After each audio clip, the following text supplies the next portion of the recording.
Ал достар, мінекей біз жаңағы құйған гномымызды қалыптан шешетін боламыз. Мінекей осындай астына доскасын алып тастаймыз. Осының шеттеріндегі аламыз. Осындай асып теп-тегіс болады. Қалыптан шешетін алдын осылай. Енді решеткаларын шешіп алатын боламыз.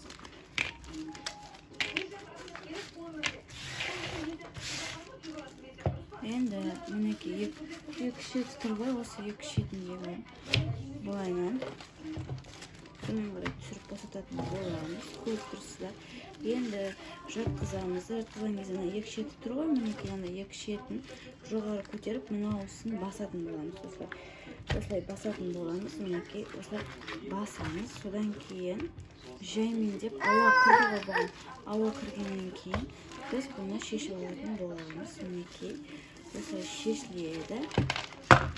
Көріп тұрсыздар, аяғын былайынан ашып ауа кіргіземіз. Ауа кіргізбесеңіздер сынып кетуі мүмкін. Ауа кіргіземіз. Жатқызамыз. Біздің гномигіміз осылай дайын болып шығады. Шеттеріндегілерін осылай алып тастай саламыз. Мен көрініп тұр ғой сіздерге. Осылай қолмен сүріп алып тастай саламыз.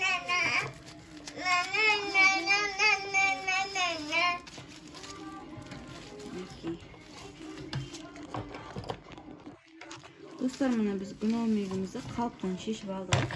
Мына қалыптарды, сырттарын бәрін осылай канцелярский ножпен тазалап, жусаңыздар кетеді, бұны бәрін тазалап тастайсыздар ғой.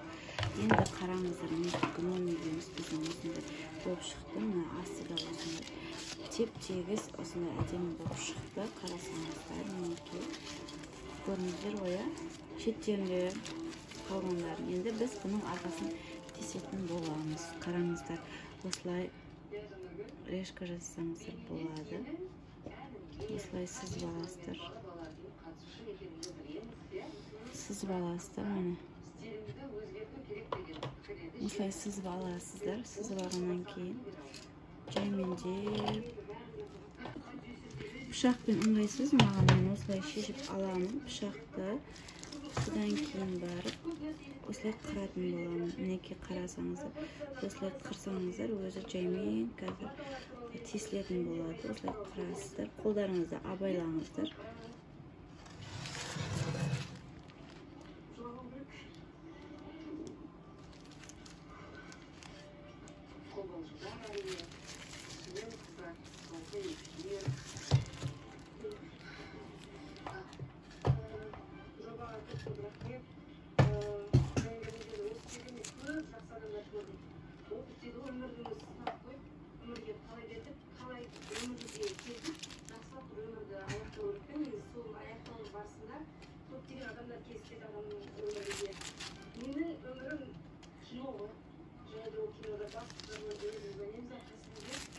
Оны қараңыздар, қырылып келіп жатыр ғой.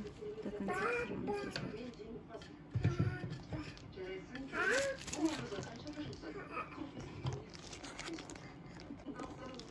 Мінекей, осылай гномды денеңізге тигізіп, осылай қырып шықсаңыздар болады.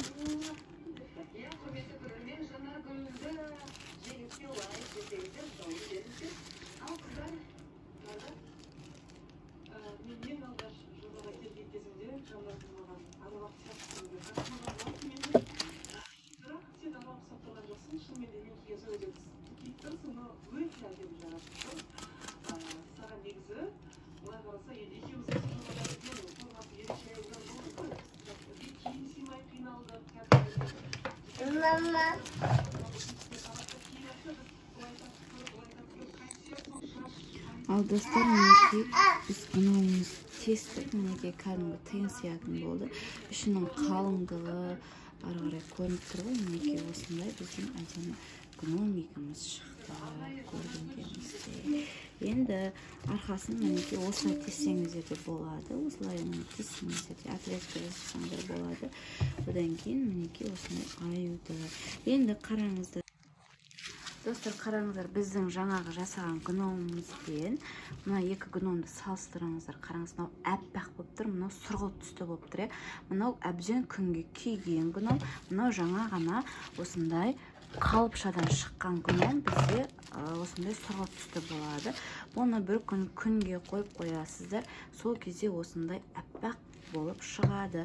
Если күннің көзі жоқ болса, кәдімгі обогреватель пештің алдына қойып қойсаңыздар болады. Мінекей бізде осындай жұмысымыз шықты.